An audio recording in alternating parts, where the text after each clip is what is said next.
देखिए, ये हाउस जो है संविधान की धज्जियां उड़ाने के लिए बुलाया गया था और हम नहीं चाहते कि जो संविधान और एमसीडी का एक्ट है उसके खिलाफ कोई काम हो।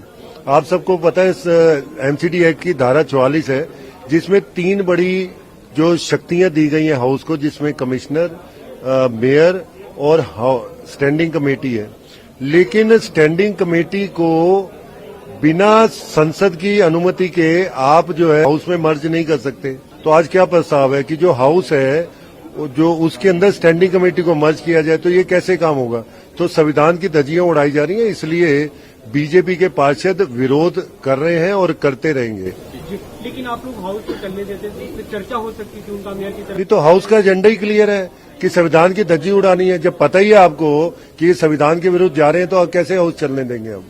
तो अभी ऐसे ही डिस्कशन चलता रहेगा जब भी। नहीं, हम कह रहे हैं कि इस प्रस्ताव को वापस लो और हाउस में आने से पहले हमने कमिश्नर को भी लेटर दिया है और हमने उन्हें कहा कि आप अपने सामने कैसे एमसीडी एक्ट की धज्जियां उड़ाते हो, उसकी वायलेशन आप देख रहे हैं, आप इसे रोकिए इस हाउस को। तो आप लोगों ने अभी मेयर से टाइम मांगा कि बैठ के बात कर ले कि इस प्रस्ताव को वापस ले फिर हाउस चले। नहीं, ये तो उन्होंने बताना है। हमने तो ऑलरेडी कमिश्नर को लेटर दिया और हमने विरोध दिया है। अब उन्हें निर्णय लेना है कि क्या वो संविधान के विरुद्ध काम करते रहेंगे या नहीं करेंगे, ये उन्हें निर्णय लेना है, हमें नहीं लेना निर्णय। देखिए, 1 साल हो गया है हमें काउंसलर्स बने हुए, एमसीडी को फॉर्म हुए हुए 1 साल से ऊपर।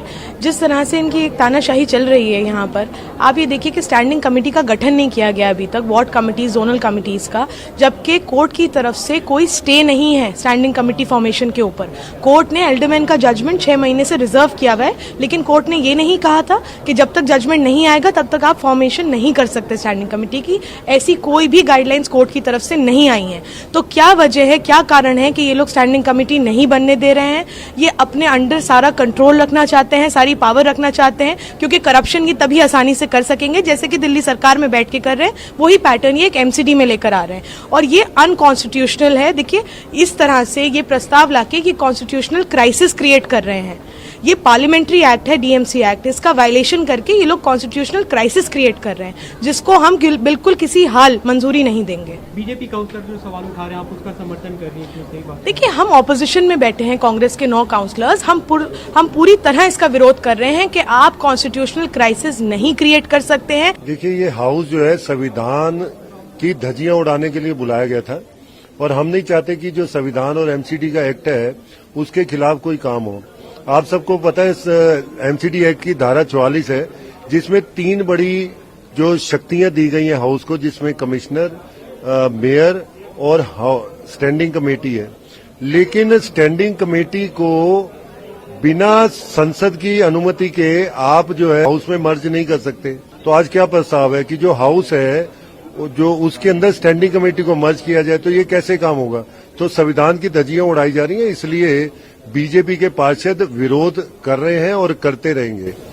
लेकिन आप लोग हाउस को चलने देते थे, चर्चा हो सकती थी उनका मेयर की तरफ। तो हाउस का एजेंडा ही क्लियर है कि संविधान की धज्जी उड़ानी है। जब पता ही है आपको कि ये संविधान के विरुद्ध जा रहे हैं तो कैसे हाउस चलने देंगे हम।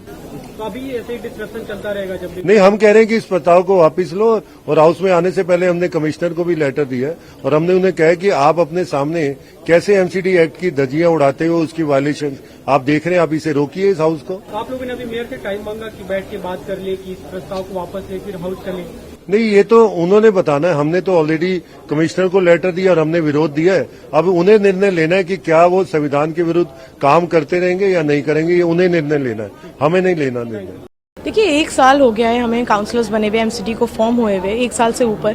जिस तरह से इनकी एक तानाशाही चल रही है यहाँ पर, आप ये देखिए कि स्टैंडिंग कमेटी का गठन नहीं किया गया अभी तक, वार्ड कमेटीज, जोनल कमेटीज का, जबकि कोर्ट की तरफ से कोई स्टे नहीं है स्टैंडिंग कमेटी फॉर्मेशन के ऊपर। कोर्ट ने एल्डरमैन का जजमेंट 6 महीने से रिजर्व किया हुआ है, लेकिन कोर्ट ने ये नहीं कहा था कि जब तक जजमेंट नहीं आएगा तब तक आप फॉर्मेशन नहीं कर सकते स्टैंडिंग कमेटी की। ऐसी कोई भी गाइडलाइंस कोर्ट की तरफ से नहीं आई है। तो क्या वजह है, क्या कारण है कि ये लोग स्टैंडिंग कमेटी नहीं बनने दे रहे हैं। ये अपने अंडर सारा कंट्रोल रखना चाहते हैं, सारी पावर रखना चाहते हैं, क्योंकि करप्शन की तभी आसानी से कर सकेंगे जैसे कि दिल्ली सरकार में बैठ के कर रहे हैं। वही पैटर्न ये एक एमसीडी में लेकर आ रहे हैं और ये अनकॉन्स्टिट्यूशनल है। देखिए, इस तरह से ये प्रस्ताव लाके ये कॉन्स्टिट्यूशनल क्राइसिस क्रिएट कर रहे हैं। ये पार्लियामेंट्री एक्ट है, डीएमसी एक्ट, इसका वायलेशन करके ये लोग कॉन्स्टिट्यूशनल क्राइसिस क्रिएट कर रहे हैं, जिसको हम बिल्कुल किसी हाल मंजूरी नहीं देंगे। बीजेपी काउंसलर जो सवाल उठा रहे हैं, आप उसका समर्थन कर रही है? सही बात। देखिए, हम ऑपोजिशन में बैठे हैं, कांग्रेस के 9 काउंसलर्स, हम पूरी तरह इसका विरोध कर रहे हैं कि आप कॉन्स्टिट्यूशनल क्राइसिस नहीं क्रिएट कर सकते हैं।